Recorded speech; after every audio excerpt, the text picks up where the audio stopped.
summit on Russia. President Trump makes his case to the leaders of the Baltic nations ahead of a possible meeting at the White House with Vladimir Putin. Fighting poverty. Speaker of the House Paul Ryan visits Catholic charities in Texas. We'll tell you what his plan is to fight poverty. Vatican-China deal. An official defends Beijing's control over the appointment of bishops. We have a report from Rome. And Sweeps Week. 2 Catholic universities deliver winners in this year's NCAA championship. On EWTN News Nightly for Tuesday, April 3rd, 2018.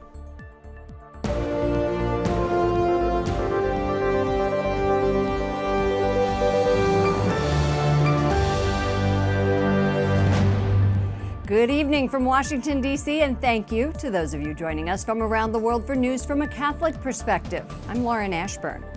They are talking the talk and walking the walk. That's what Speaker of the House Paul Ryan says about Catholic charities in Fort Worth, Texas. It's a familiar theme for the Wisconsin representative who says local groups like Catholic charities, not the government, should be on the front lines of fighting poverty. Capitol Hill correspondent Jason Calvi tells us more. Good evening, Jason. Good evening, Lauren. Speaker Ryan says the government's role in welfare is crushing grassroots initiatives. He says that sends the message it's only the government's job to help the poor. Now, Speaker Ryan is visiting Catholic charities in Fort Worth. After hearing good things about them, he says it shines a light to the nation about how to fight the poverty problem. Please join me in thanking. Speaker Ryan says he wants to take federal money and give it back to the states to fight poverty. He says it's a position informed by his Catholic faith. We have these beliefs that are universal, that aren't just uniquely Catholic, that believe in the dignity of every human person, that believe in specifically helping the poor, and doing it at a local, community, personal, individual level. We call this subsidiarity. That's the Catholic principle that decisions should be handled on a local level. It's a concept he promoted during the 2016 presidential campaign. There's a very important role for government to play here, but that's got to be bottom up, not top down. In 2016, Ryan promoted the Better Way proposal to fight poverty. It featured working with local charities and increasing work requirements for welfare recipients. But Georgetown professor Harry Holzer says that piece of the plan would hurt the poor. People who have kids at home often need exceptions from these policies, certainly when they have really little kids at home. But even those ages 6 to 18 at a minimum will need some kind of child care, other kinds of supports. And if you don't provide that, this will often create more stress in those households and will end up damaging those kids more than it helps them. The sweeping changes Speaker Ryan proposes aren't likely to become law anytime soon. The proposals would have a very hard time reaching the 60 votes needed in the Senate. Now, Senate Majority Leader Mitch McConnell also shot down the idea of this year working on welfare reform. Lauren? So why is he bringing up this contentious issue now while they're on break? Well, it's one of Speaker Ryan's central issues. He says the 50-year federal war on poverty hasn't worked and it's time for change. The idea of welfare reform could also play well with House Republicans and their conservative base in this election year. Lawmakers are home for the Easter recess and they're getting slammed for passing a massive spending bill that many conservatives criticize. Capitol Hill correspondent Jason Calvi. Thank you, Jason. President Trump tells leaders of 3 Baltic states the U.S. is very tough on Russia and America's support of NATO is proof. The presidents of Estonia, Latvia, and Lithuania all came to the White House today, just 5 months before Pope Francis travels to the same 3 nations that once belonged to the Soviet Union. The summit comes a day after the White House confirmed President Trump invited Russian President Vladimir Putin to Washington. The Baltic states are seen as a wall of defense against Russian aggression in Eastern Europe. The president says he wants to reach out to Russia, but it's too early to see if it's a friend or a foe. So I think I could have a very good relationship with Russia and with President Putin. And if I did, that would be a great thing. And there's also a great possibility that that won't happen. The Baltic leaders say the U.S. role in NATO is essential, calling it a vital voice in the military alliance. President Trump also praised the countries for boosting their defense spending and said their commitment to burden sharing is an example for other nations to follow. A Dutch lawyer is the first person to go to jail in the investigation into possible Russian collusion in the 2016 election. Alex van der Zwaan will spend 30 days in prison and must pay $20,000 in a fine. He pleaded guilty in February to lying to federal agents. A federal judge says she hopes the sentence deters others from lying. The criminal case against van der Zwaan is not directly related to Russian election interference. The Trump administration is ending Obama-era fuel standards. EPA Chief Scott Pruitt is revoking rules requiring cars sold in the U.S. to average close to 55 miles per gallon by 2025.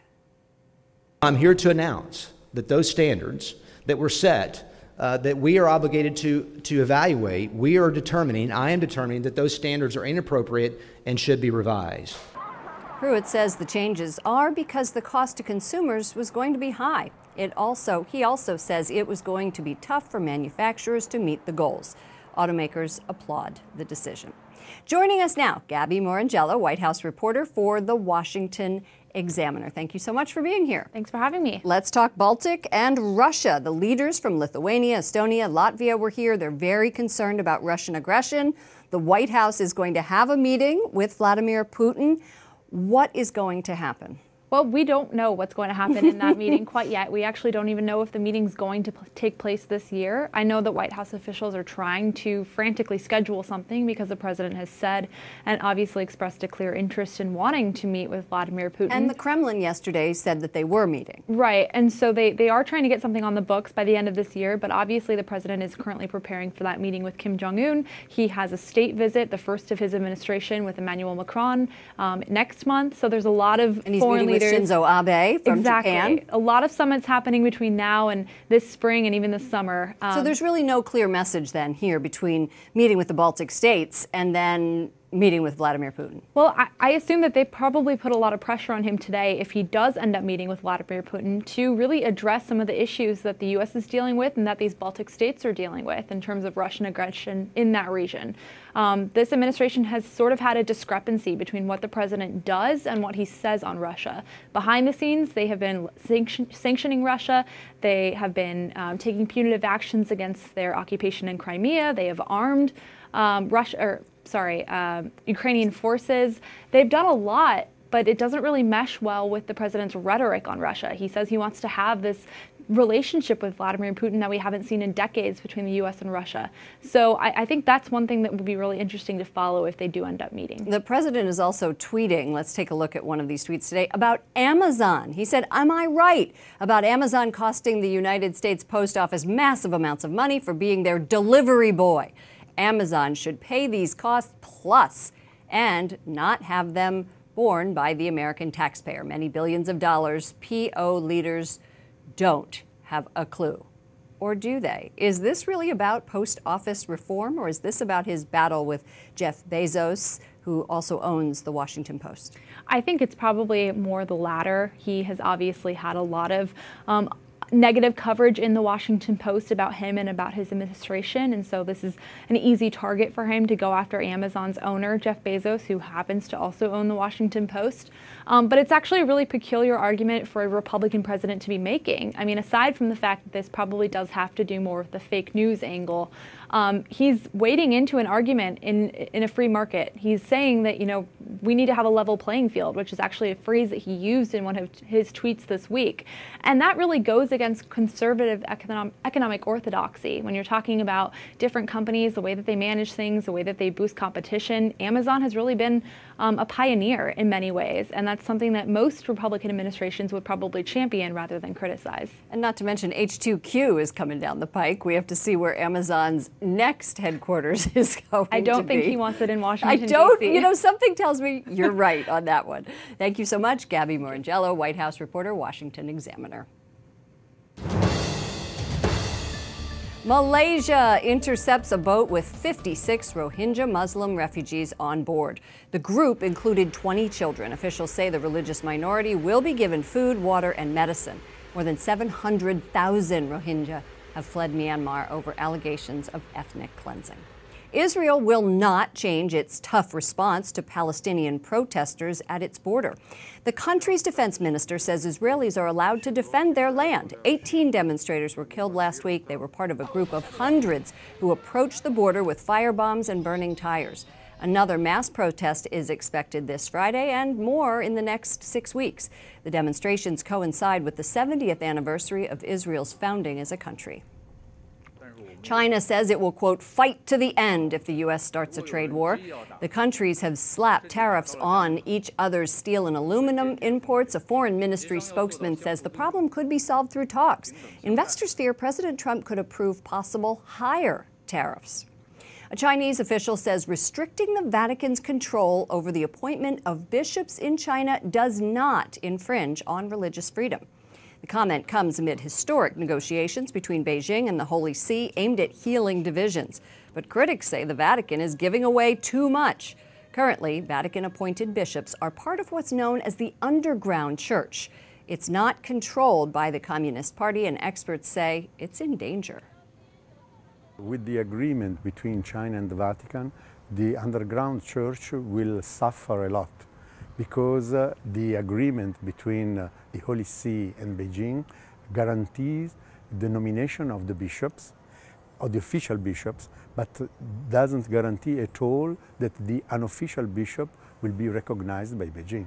And that's Father Bernardo, who runs Asia News, an agency in Rome that monitors the church in China and in other mission territories. He broke the news that these historic talks are underway. Vatican correspondent Juliette Lindley joins us from Rome. Juliette, give us some context here. What is China's official position on religion? Well, Beijing, first of all, will not allow what they call foreign forces to govern faith orders. And they certainly want them to adapt to socialist society and to develop in a communist context. Beijing believes that religions do not transcend nations. In a recent development, the Communist Party is now in charge of religious groups rather than the state administration for religious affairs that was in charge previously. Talk us through the main points of the possible agreement that is said to be under negotiation between the Holy See and Beijing. What are the main concerns of the critics of this deal? So according to this agreement, which we do not have confirmation of, but the Vatican would have to recognize 7 bishops that have been illicitly ordained by Beijing, and 2 underground bishops, that would mean bishops who are faithful to Rome, would have to step aside. Now, critics, of course, worry that this would certainly be a limitation on the freedom of the church in China. They worry whether the illicitly appointed bishops that the Vatican would approve would still be faithful to the Vatican, or whether they would be faithful to Beijing. And they also worry that some of the illicitly ordained bishops are not of the highest moral standing, and they wonder about their faithfulness. So, wow, that is quite something if they're worried about their faithfulness. All right, so what is the status of those negotiations? Lauren, it's still unclear. It's an ongoing procedure. We don't have any confirmation of it. In fact, last week, the director of the Vatican press office, Greg Burke, said that there is no imminent accord. There had been talks that an accord was about to be signed in a very short time. He said there is no confirmation of that, but he did say that the Pope is following developments in talks between Beijing and the Holy See very closely. Okay, Juliette Lindley, EWTN News Nightly Vatican correspondent. Thank you. Thank you, Lauren. Coming up, the president stirs the immigration debate as a group of migrants makes their way north. And school teachers in Oklahoma walk out on the job for the second consecutive day.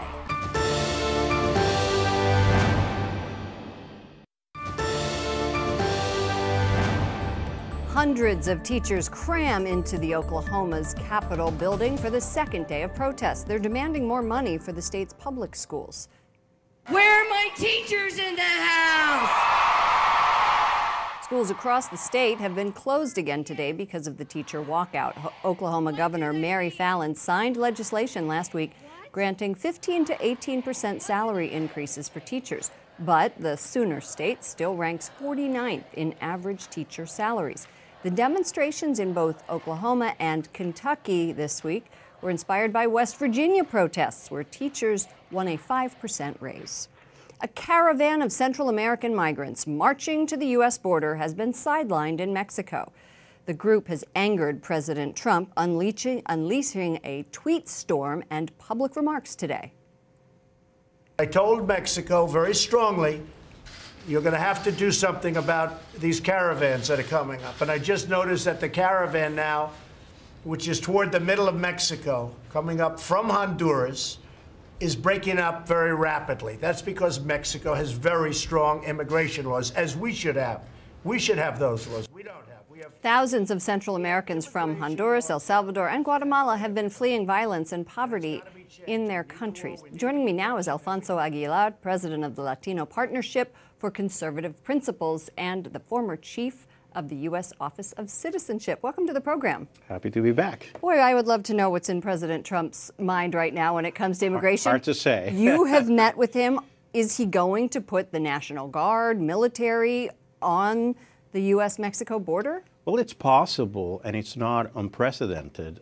During the Bush years, President Bush sent about 6,000 National Guard troops to the border. And even during the Obama years, he sent about 1,200. Is this effective? It helps. I must say that during the Bush and Obama years, the role of the National Guard was really passive. They were not involved in enforcing the law. I don't know if the president has a different vision for the military. Does he want to militarize the border? There are areas of the border, certainly in Texas, the Rio Grande Valley, where it is kind of out of control. So in the absence of more fencing or other assets, it could help. But I don't think it should be done because of this caravan of immigrants from Honduras. The truth is that happens every year. They disband. They never intend to cross the border. Only a few make it to the U.S. border, and they're detained by our agents, and most of them are quickly removed. So why right now is President Trump so focused on this caravan? What happened? Well, with Mr. Trump, it's really hard to say what his ultimate motivation is. Some people say that he saw a news report and that sparked his tirade of tweets. Or it could be that he's starting to prepare for the November election and he wants to energize his base with, anti-immigrant rhetoric. Remember, during the general election, he actually was able to energize his base mainly on the immigration issue. Build a wall. Build a wall. That was so the big chant. He's now calling on Congress to pass tough enforcement, border security laws. He even said that DACA is dead, which is unfortunate. I think the president should continue to be open to find a way to bring to help the dreamers and provide relief to the dreamers. But isn't this just his way of negotiating, saying it's dead, going to the very extreme, then hoping that something can be dialed back? I don't know. Okay. I hope. I'm sorry. I'm asking you to read the tea leaves. I hope it is. But look, it's going to be very hard to pass legislation that provides relief to dreamers, before the end of the year. But I do hope that with the new Congress, that the president will be willing to negotiate with the Democrats. I do share his frustration with Democrats during this last cycle of immigration talks. I don't think Democrats were really open to talk to Republicans. They're using the issue politically, and I understand the frustration of the president. But I don't think it's good for the dreamers to actually tweet, and it really upsets them. I mean, they're concerned about their future in the country. To say that DACA's dead, I mean, that makes a lot of people uneasy. Alfonso Aguilar, president of Latino Partnership for Conservative Principles. Thank you for joining us. Up next, reimagining refugees. A Syrian artist uses his talent to raise awareness about their plight. And crowning achievements. 2 Catholic schools come out on top in March Madness.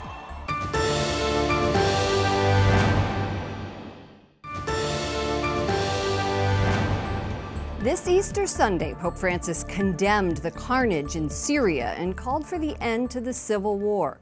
Now, A Syrian artist is using his talent to highlight the plight of refugees who have been fleeing the country. He's depicting the world's most powerful people as those who have lost everything. Abdallah al-Omari left Syria in 2012 after being forced to run from a conflict that was tearing his country apart. He found inspiration for a new series of artwork that would go viral online. Using these familiar faces, very accessible faces to the media, to a bigger, a most wider scale of audience, was a tool for me to talk about a more elevated idea, which is the vulnerability. His work, titled The Vulnerability Series, depicts refugees and people in desperate situations, but with a major twist. He paints in the faces of world leaders. My personal experience as a beginning of being exiled and being a refugee, that was the beginning. I had the anger and the frustration that anyone would have in this situation.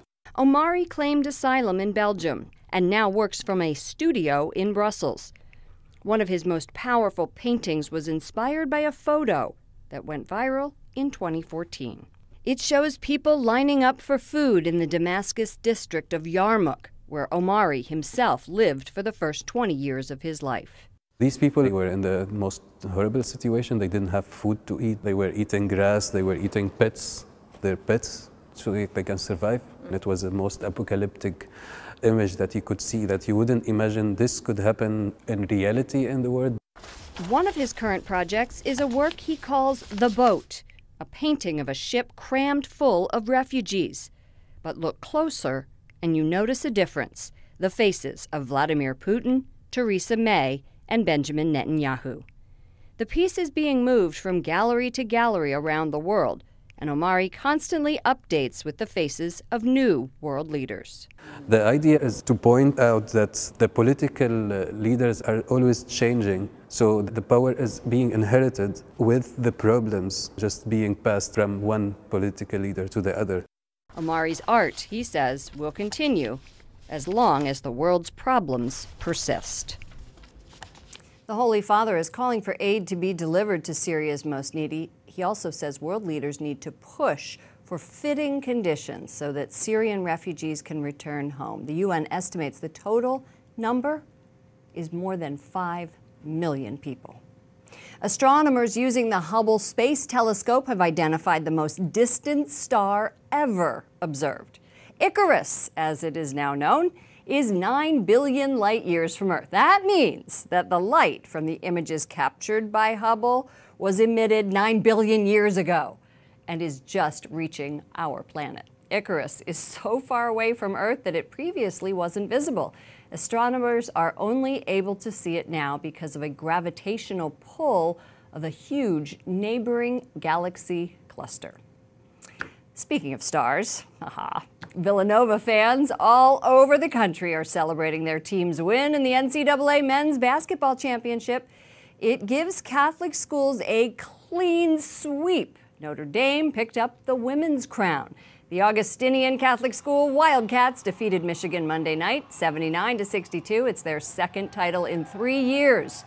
This year, Villanova won every NCAA tournament game by double figures. Dante DiVincenzo, you see him here, came off the bench to score a game-high 31 points.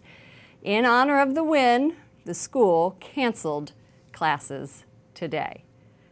I want work to be canceled. Can somebody make that happen around here just because Villanova won? No? No? All right. Anyway, thought I'd try. For all of us here at EWTN News Nightly, to all of you around the world, thank you for watching. I'm Lauren Ashburn. Let's keep in touch online. Follow me at Lauren Ashburn on Twitter and Lauren Ashburn EWTN on Facebook. And I have a preview video. You might want to check that out too. Good night and God bless you.